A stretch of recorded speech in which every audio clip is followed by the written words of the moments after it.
श्री राम जय राम जय जय राम। श्री राम जय राम जय जय राम। श्री राम जय राम जय जय राम। श्री राम जय राम जय जय राम। श्री राम जय राम जय जय राम। श्री राम जय राम जय जय राम। श्री राम जय राम जय जय राम।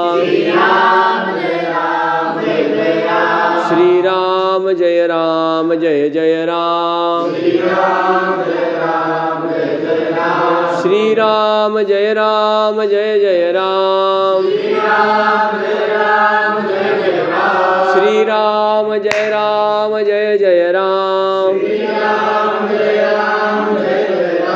श्री राम जय राम जय जय राम। श्री राम जय राम जय जय राम। श्री राम जय राम जय जय राम।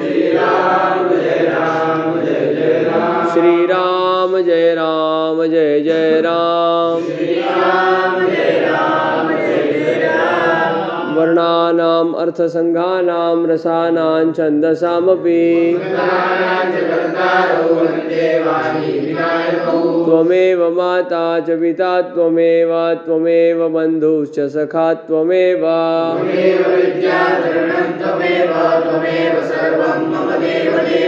गुरुर्ब्रह्मा गुरुर्विष्णु गुरुर्देवो महेश्वरः।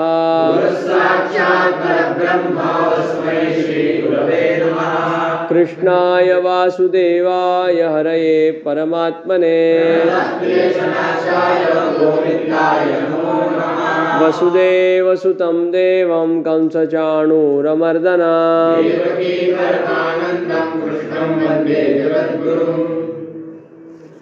नारायण नारायण नारायण। तो पिछले सत्र में हम लोगों ने कुछ गृहपाठ की चर्चा की थी, जिसमें हमने सारे विद्यार्थियों में 4 गट बनाए थे और उन 4 गट को एक एक टास्क, एक एक कार्य, एक एक प्रस्तुति का कार्य दिया गया। और ये क्या कर रहे हैं आप?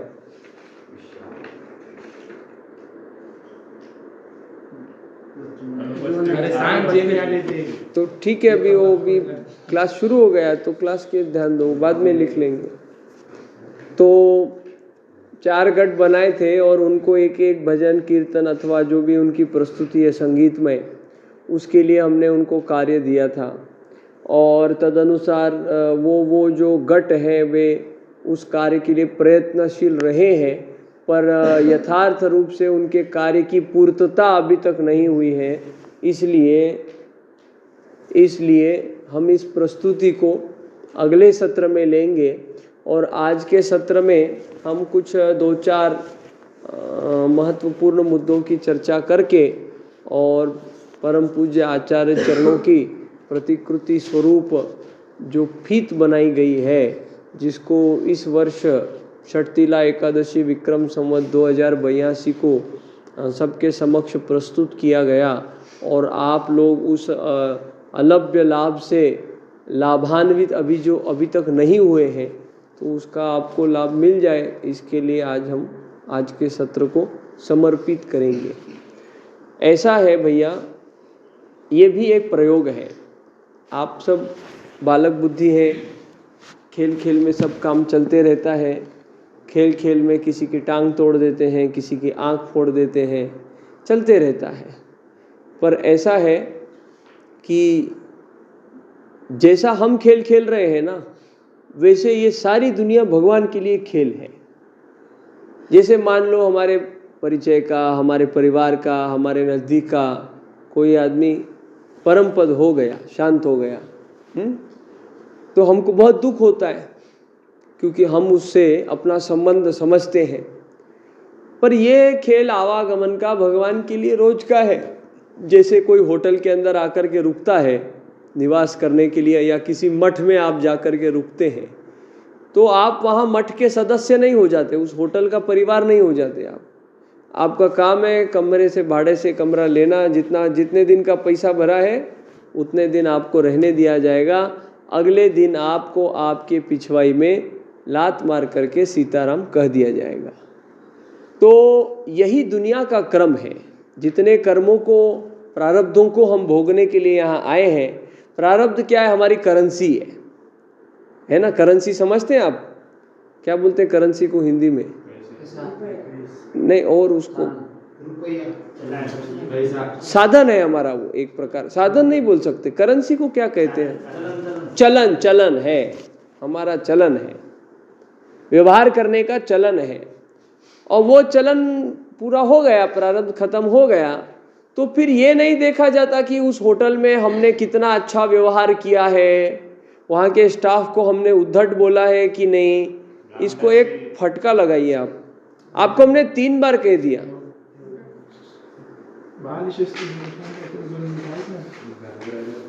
तो ऐसा नहीं देखा जाता कि हमने उस होटल में अच्छा व्यवहार किया है या नहीं किया है, हमने वहाँ के स्टाफ को उल्टा उत्तर दिया है नहीं दिया है, हमने उनके संदर्भ में जो वहाँ कमेंट पुस्तक होती है कि अपना अभिप्राय लिखिए होटल का स्टाफ कैसे था, उसमें अच्छा लिखा है कि बुरा लिखा है। ये नहीं देखा जाता कि हमने वहाँ थूका है, वहाँ की चद्दर को चोरी करके अपने बैग में डाल के लेके आए हैं, या हमने वहाँ की साबुन को अपने साबुनदानी में डाल के लेके आ गए हैं, या और कुछ अच्छा किया है नहीं किया है। ये सब नहीं देखा जाता। उसका हिसाब भी अलग होता है ना। आपने तोड़फोड़ किया तो वो पैसा वसूल करेगा आपसे, उसको जो नुकसान हुआ है उसकी वसूली करेगा, पर वो अलग श्रेणी है, वो अलग हिसाब किताब है। जो अभी का कर्म आगे जा करके हमारा प्रारब्ध बनता है, पर जो पहले का हम प्रारब्ध लेके आए, मतलब जितना पूंजी जमा हमारे पास है उसको हमने होटल में दिया, होटल में देने के पश्चात वो पूंजी खत्म होने के बाद आपको, आप अच्छे हैं बुरे हैं, बड़े खानदान के कौन हैं, कुछ नहीं देखा जाता। आपको बोला जाता है कि क्या कीजिए, अपना कमरा खाली कीजिए।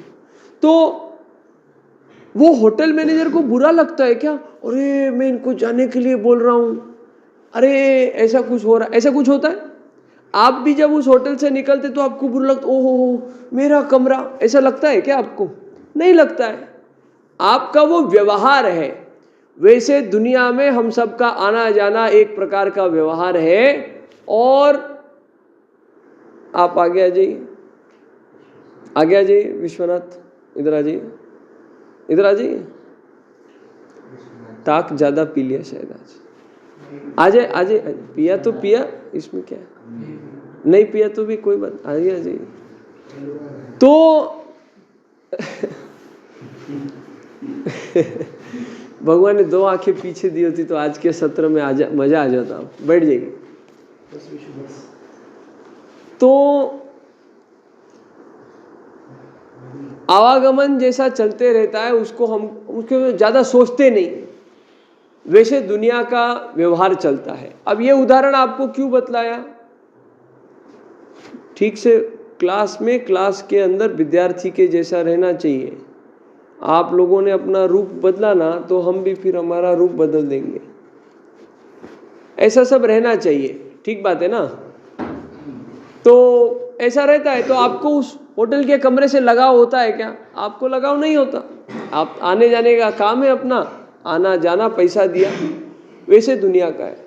अब ऐसा है भैया कि उसमें भी आपकी परीक्षा होती है। बाजार में तो जहर भी मिलता है, तो क्या आप उसको खरीद के खाने का प्रयोग करने वाले करते भी है, जिनकी बुद्धि मूढ़ है।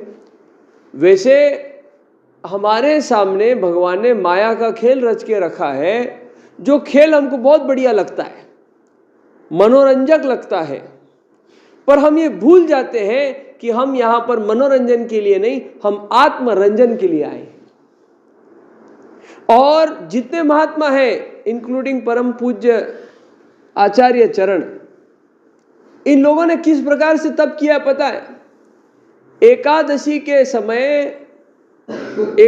के समय निर्जल व्रत करना, ठीक? और व्रत कैसे करना? सब काम करके करना, ये एक पद्धति। दूसरी पद्धति, सामने गंगा जी बह रही है, ठीक? सामने गंगा जी बह रही है, गंगा जी के किनारे घाट है, पेड़ पौधे हैं, व्यवस्था है। तपती धूप में, गर्मी के धूप में बैठना है, और गंगा जी को देखते हुए भजन करना है और निर्जल एकादशी का व्रत करना है। सामान्य बात नहीं है। सामने जल है पर आपको पीने की अनुमति नहीं है, बगल में झाड़ है, वृक्ष है, पर आपको उसकी छाया में उसकी शीतलता लेने का अधिकार नहीं है, आप तप कर रहे हैं। उसी प्रकार से अब ये अगर 15 मिनट बाद में ही चालू करना था तो ये फोटो लगाने की क्या आवश्यकता थी हमको? पूर्व तैयारी की बात नहीं है। जल सामने है पर पीने नहीं दिया जा रहा है, रोक के रखा है। अब यहां तो नदी ला नहीं सकते हम, या आपको इंद्रायणी जी के तट पर लेकर के जा नहीं सकते हम, पर हम ऐसा आभासी जगत जो जल मन को टटोल रहा है, उसी प्रकार से ये आधुनिक जल है। और हम वैदिक के भांति अगर इस प्रकार का तप सीख जाते हैं तो हमारे जितना दुनिया में आगे जाने वाला कोई माइका लाल नहीं हो सकता। ये वो परंपरा है। इस जग की सबसे बड़ी समस्या ये है कि लोग माया के खेल में फंस जाते हैं, बड़े बड़े लोग फंस जाते हैं। सोलापुर की 2 दिन पहले की घटना है भैया। कोई जमाने में मुल्तानी बेकरी नाम की बहुत बड़ी बेकरी हुआ करती थी सोलापुर में, हमारे घर से लगभग 1-1.5 किलोमीटर के अंतर पर। 60 वर्ष का उसका मालिक, वो कुछ वर्ष पहले कोविड के समय वो बेकरी बंद हो गई, जो भी कारण रहा बंद हो गई, तो वे सब लोग पूना शहर में स्थायी हो गए। वो व्यक्ति पूना से गाड़ी में सोलापुर जाता है। सोलापुर की सबसे ऊंची इमारत 17 माले की, जो भी नाम है हम उसको कहना नहीं चाहते, के भी पनाश नाम की है, वो तो पेपर में आ गया था। और 17 माले की बिल्डिंग पर खड़ा होकर के अपने जिस तरफ उसकी फैक्ट्री थी उस दिशा में प्रणाम करके धरती माता को एकरूप हो जाता है कूद करके। अब वो तो उसको ही पता, उसने कुछ लिखा नहीं था, कुछ बताया नहीं था, कुछ उस घटना में से बाहर नहीं निकला। पर कोई व्यक्ति अपने जीवन में इस प्रकार का एक्सट्रीम स्टेप ले रहा है गौड़िया, तो विचार करने की आवश्यकता है कि कुछ उसके जीवन में ऐसी खलबली हुई होगी। और ये खलबली होने का कारण क्या? यही माया का खेल है, यही माया का खेल है। वो अपने जीवन में अगर हमारा सत्संग पक्का नहीं है, हमारी अपने शास्त्रों में निष्ठा दृढ़ नहीं है, तो हम क्या दूसरे को तारेंगे और दिशा दर्शन करेंगे? हम समाज के वैचारिक अगर प्रतिनिधि हैं, समाज को दिशा दर्शाने वाले हैं, छत्रपति शिवाजी महाराज का आपको छाया चित्र पता होगा जिसमें वे ऐसा बैठे हैं, एक तरफ देख रहे हैं और रामदास स्वामी महाराज पीछे से खड़े होकर के साइड में इस प्रकार से उनको दिशा दर्शन कर रहे हैं। और गुरु शिष्य की परंपरा को आप देख रहे हैं। जो कार्य परम पूज्य आचार्य चरण आज की तारीख में रामदास स्वामी महाराज के प्रति स्वरूप कर रहे हैं, आज की स्थिति के अनुरूप, वही कार्य कल 25-50 वर्ष पश्चात आप लोग करने वाले हैं। इसलिए आप इस वैदिकता के खेमे में पड़े हुए हैं, और उसमें अगर आप दृढ़ नहीं हो जाएंगे तो यहां आना व्यर्थ है, मानव जीवन व्यर्थ है।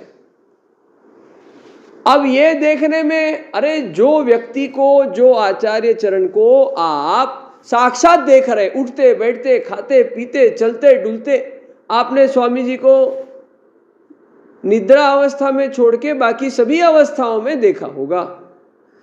पूजा करते समय देखा है, भोजन करते समय किसी ने सेवा की है तो देखा है, प्रातः काल की सैर के लिए वो आते तो आपने देखा है, वक्तव्य करते हुए देखा है, मौन होते हुए देखा है, पूजा अर्चा करते हुए देखा है, अपने आचार्यों की पूजा करते हुए आपने उनको देखा है। गुरु काशनी जी महाराज जब आए थे तब सब प्रकार से आपने उनको देखा है।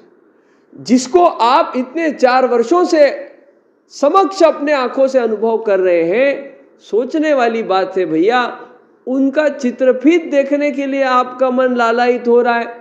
ये बात कितनी यथार्थ है? आपको चित्रफित देखनी है तो दिखाने में कोई समस्या नहीं है। अपने को आधुनिक ज्ञान लेना है पर उसमें अपनी मैच्योरिटी होनी चाहिए। अपन बालिश विचार करके नहीं ले सकते। ये बार बार इस बात को हम आपको आईना दिखाने का प्रयत्न करते हैं। ऐसा है जैसे आपका नाम हम भूल गए, कुणाल ने उस दिन एकादशी के दिन ही ना सटतिला कौन सा नहीं क्या था, मौनी अमावस्या, हमको अपार आनंद हुआ उस दिन। पता नहीं उन्होंने क्या घूंटी घोल करके बच्चों को पिलाई, हमारे सामने क्यों ना हो पर बच्चों ने मौन तो धारण किया। हमसे बात नहीं करने के लिए किया या जो भी किया या पूरा दिन किया, उसका फल क्या प्राप्त हुआ। पर ये सामने वाले को पटाने की जो क्षमता है, एक प्रकार से ये नेतृत्व की क्षमता है। और किसी भी कारण से भैया उसके पास देख करके कोई नहीं बोल सकता ये नेता बनेगा, माने अपने गट में अपने पॉलिटिक वाला नेता की बात नहीं चल रही है, पर उसका विचार आचार, उसकी संकल्पना जो भी है, आचरण से उसने सिखाया। उसने खुद मौन धारण कर लिया तो चार लोगों ने स्वाभाविक रीति से पूछा, अरे बोल क्यों नहीं रहा, क्या उसने लिख के दिया होगा आज ये है आज करना चाहिए, सब लोगों ने धारण कर लिया। इस प्रकार से एक दूसरे को मोटिवेट करने की आवश्यकता है।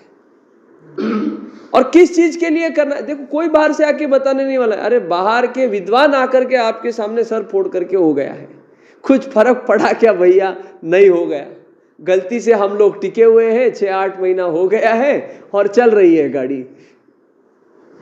ऐसी छाप है महर्षि वेदव्यास प्रतिष्ठान के वेदश्री के विद्यार्थियों की, है कि नहीं है? हमारे से अच्छा तो आप जानते हैं, आपका दोष नहीं है ये, पर आपका आचरण ऐसा है। तो सामने गंगा जी बह रही है पर जल पीने का उसको परमिशन नहीं है। इस प्रकार से होनी चाहिए। और यह परीक्षा हमारी पग पग पे होने वाली है। याद रखो एक बात, ये बात आप याद रख लीजिए, पग पग पे आप एक बार कहीं ऊट पटांग करते हुए दिख गए तो लोगों की निष्ठा बिगड़ जाती है। और निष्ठा आप में से बिगड़ जाए बड़ी बात नहीं, आपका चाहे कुछ हो, किसको लेना देना है। पर आप जिस परंपरा का निर्वाह कर रहे हैं उस परंपरा से लोगों की निष्ठा उड़ जाती है भैया। तो उससे क्या हो जाता है, बहुत क्षति हो जाती है परंपरा को। और हम भगवान को क्या उत्तर देंगे, यमराज को क्या उत्तर देंगे, बहुत बड़ा यक्ष प्रश्न हो जाता है। ऐसा है। अब आज तक 6-8 महीना हो गया, लगभग 6, 6.5, 7 महीना तो हो गया हम आप सबसे संपर्क कर रहे हैं। अब हम आपको पहली बार कुछ व्यवहारिक बातें बताना चाहते हैं। व्यवहारिक बात ऐसी है भैया, हर व्यक्ति अपने क्षेत्र में जो भी डिग्री ज्ञान लेता है स्वाभाविक रूप से अपना वो जीवनचर्या चलाने के लिए लेता है। प्राथमिक बात है भैया, भोजन नहीं होगा, खाने के लाले होंगे तो कोई तत्व ज्ञान नहीं सूझेगा, याद रखो ये बात। पर उसका कोई लेवल होना चाहिए, है ना। दाल रोटी खाया तो भी सुखी है, ठीक है, गाजर का हलवा खाया तो भी सुखी है, और रोज 56 भोग पंच पकवान खाया तो भी सुखी है। इसमें आवश्यकता क्या, हमने पिछली बार एक उदाहरण देखा था, आप लोगों को याद है, एक व्यक्ति जो जीभ के लिए भोजन करता है, एक व्यक्ति जो पेट के लिए भोजन करता है, और एक जो शरीर के लिए भोजन करता है, बलिष्ठ रखने के लिए, कि इस शरीर का क्या प्रयोजन है, इससे काम करना है, इसको बलवान बनाने के लिए, सुदृढ़ बनाने के लिए भोजन करना है। आपको किस श्रेणी में जाना आप सोचिए। तुम्ही तुमच्या शिल्पाचे शिल्पकार, यू डिसाइड योर फेट, आप अपना खुद डिसाइड करो। पर फिर जीवन में यू टर्न मारने का चांस नहीं है। एक बार ठप्पा लग गया कि ये व्यापारी है, लग गया। एक बार ठप्पा लग गया ये चोर है, चोर है। एक बार ठप्पा लग गया ये विद्वान है, विद्वान ही रहेगा। और लोगों को क्विक सॉल्यूशन चाहिए, उनके प्रॉब्लम का समाधान चाहिए। एक लाइन में मॉरल ऑफ द स्टोरी क्या है, जीवन का भजन करो, एक लाइन में, है ना। सब शास्त्र का यही सारे, भगवत प्राप्ति के लिए भजन करो। हाँ बोलो भैया। वो ठप्पा लगता है तो बदल भी सकता है? नहीं बदलता है। सुनो हमारी बात, हम आपको इसका भी उदाहरण देते हैं। हाँ भैया। विद्वान ने एक आधी गलती की तो उसको भी चोर बोलने लगते हैं, लेकिन चोर ने एक आधा कुछ अच्छा। अरे तो विद्वत्ता की हमने तो पहले ही आपको स्पष्ट कर दिया था कि पग पग पे परीक्षा होती है भैया। विद्वान बोलने के बाद उसका आचरण अपने आप ही वैसा ही होना चाहिए, ऐसा अपेक्षित है, मर्यादा पूर्ण। उससे गलती हो ही कैसे सकेगी इस प्रकार की कि जो ऐसा उसके ऊपर दूसरा ठप्पा लगा देगी। और एक बात आपसे हम निवेदन करना चाहते, प्रामाणिक बात हम निवेदन करना चाहते, भैया जीवन के अंदर जो भी चीज बदलने वाली है, जो भी चीज बदलने वाली है वो सब नश्वर है। आप लोगों ने जिसको धारण किया है ना, ये जो धारण शक्ति होती है ना, धृति जिसको कहते हैं, श्रीमद् भगवद गीता में धृति का वर्णन किया है, सत्व रजो तमो, ये जो धारण शक्ति है ना, ये धृति है। आप किस अपेक्षा से यहां आए? आप कोई अपेक्षा से नहीं आए। यहां सिखाने वाले आपको क्या अपेक्षा से सिखा रहे? उनकी अपेक्षा यही है कि आप समाज के लिए, भारत माता के लिए काम करिए। किसी का ये औचित्य है क्या कि वो तुम्हारे अपने घर पे तुमको बुला करके काम करवाए? बिल्कुल नहीं है तो फिर वो धारण शक्ति में फर्क है। पर जितना हम समझते हैं ये धारण शक्ति क्या है? सात्विक धारण शक्ति है। और सात्विक धारण शक्ति से परिणाम सात्विक होने वाला है। वो धीरे धीरे सत्व का कंपाइलेशन होते होते उसके परे हो जाता है, त्रिगुणात्मक के परे हो जाता है, गुणातीत हो जाता है। और वो गुणातीत ही शाश्वत है, वो गुणातीत ही शाश्वत है, वो बदलने वाला नहीं है। हम इसको अपने जीवन का एक छोटा सा आपको उदाहरण बता दें। हमारे वैद्यकीय क्षेत्र में जूनियर सीनियर की बहुत हायरार्की होती है। हायरार्की समझते हो? हायरार्की माने छोटे बड़े का, जैसे तू छोटा है मैं बड़ा हूं, तुलनात्मक भी होता है। और वो एक ऐसा, हाँ वो रैगिंग अलग बात हो गई, एक हायरार्की होती है। बहुत विद्यार्थी विद्वान है, जानकार है। हमने तो आज के सत्र के आरंभ में ही कह दिया था कि संस्कार भैया जितने प्रामाणिक उत्तर देने वाले कोई नहीं है। ठीक है ठीक है ठीक है ठीक है ठीक है। तो हायरार्की होती है बड़े छोटों का, इसमें उसमें, इसको विश करना चाहिए, ये करना चाहिए, वो करना चाहिए, ऐसा सब करना चाहिए। तो ऐसा हो गया उसमें कि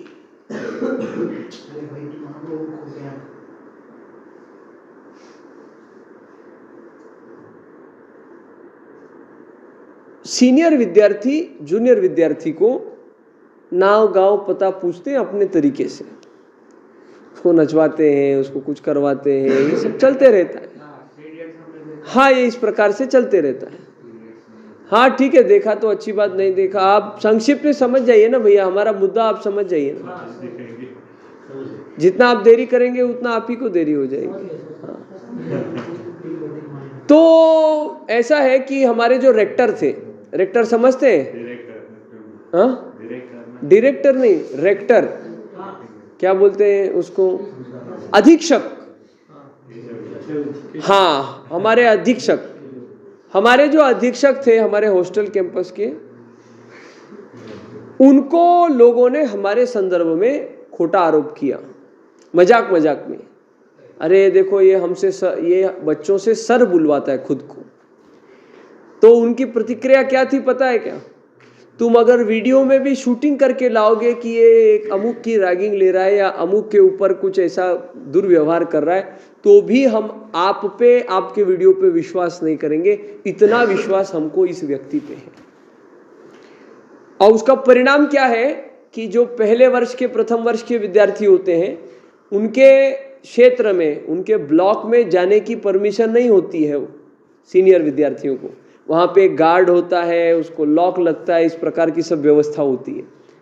तो हम अकेले विद्यार्थी थे जो उनसे बड़े होकर के भी हम प्रतिवर्ष उसके अंदर बिना विशेष परमिशन के जा सकते थे, क्योंकि हमारे आचार विचार व्यवहार को प्रतिदिन हमारे शिक्षक अधीक्षक देखते हैं।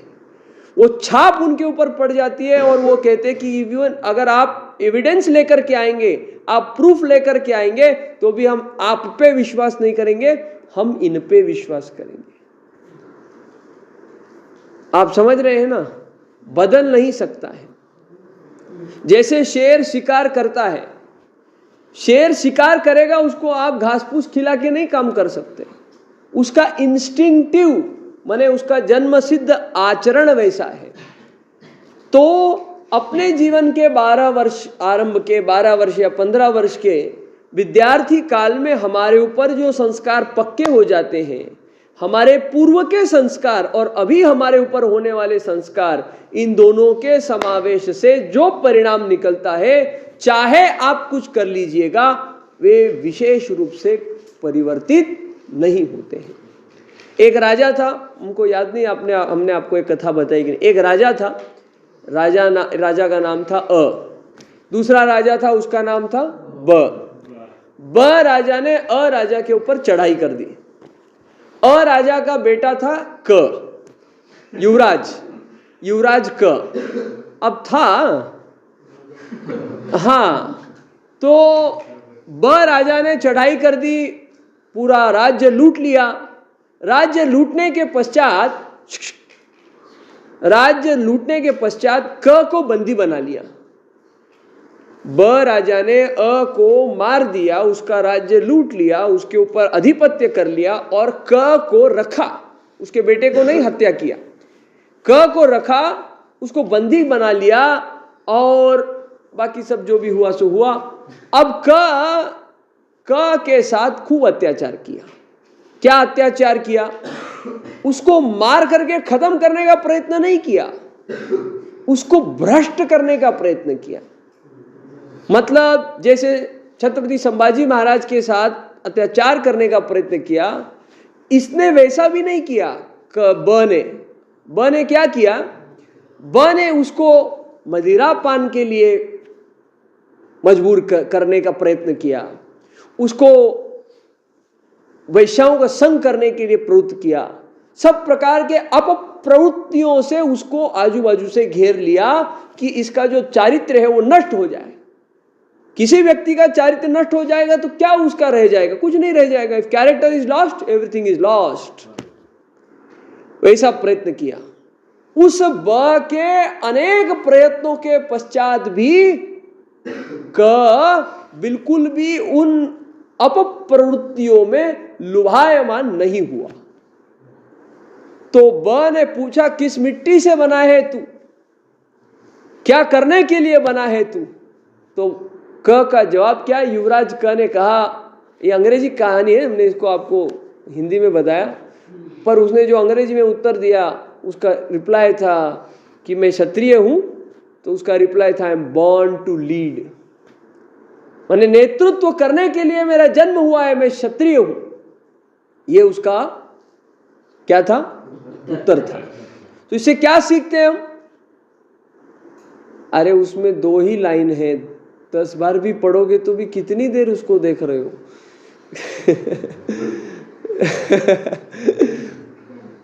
तो कहने का मतलब क्या है? उसने कहा, I am born to lead, मेरा जन्म ही हुआ है अधिपत्य करने के लिए, नेतृत्व करने के लिए। ऐसा हमारा होना चाहिए कि आप लोग विप्रकुल में जन्मे हैं, आपका जन्म ही हुआ है ज्ञान प्राप्त करने के लिए और ज्ञान देने के लिए।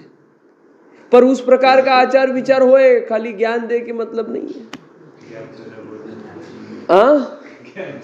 वो सब हल्की भाषा का प्रयोग है, ऐसा सब है। और व्यवहारिक बात यह है इसमें भैया कि आपके पास टाइम नहीं है। आपने संहिता की, आपका ग्रेजुएशन कोर्स हो गया, अब इसके बाद या तो आप फटाफट कर्मकांड सीखो, आपका वो सेतु पाठ्यक्रम है वो पूरा करो, बढ़िया कीर्तनकार बनो, कथाकार बनो, और ये काम करते करते आपके सामने भारत माता की सेवा की आपकी योजना तैयार होनी चाहिए। आपके पास आपकी बड़ी योजना नहीं है तो जो वर्तमान में बड़ी बड़ी योजनाएं क्रियान्वित हो रही है उसमें आप एक अभिन्न अंग बन जाने चाहिए। इसी में आपकी सार्थकता है, इसी में आपकी सार्थकता है। आप अपने सामने टारगेट रख करके, गोल रख के, एजेंडा रख करके, ऑब्जेक्टिव रख के, एम रख के काम करेंगे तो आपके पास गाड़ी, घोड़ा, बंगला, टीवी, मोबाइल, सब कुछ संसाधन अपने आप आ जाएंगे। 4 लोग आपको रिसीव करेंगे, 4 लोग आपको छोड़ेंगे, 4 लोग आपको, वो अपने आप आ जाएगा सब। और वो आए इसलिए आप ये काम नहीं कर रहे, पर आपकी कीर्ति तभी हो जाएगी, आपके जीवन का ध्येय तभी सफल हो जाएगा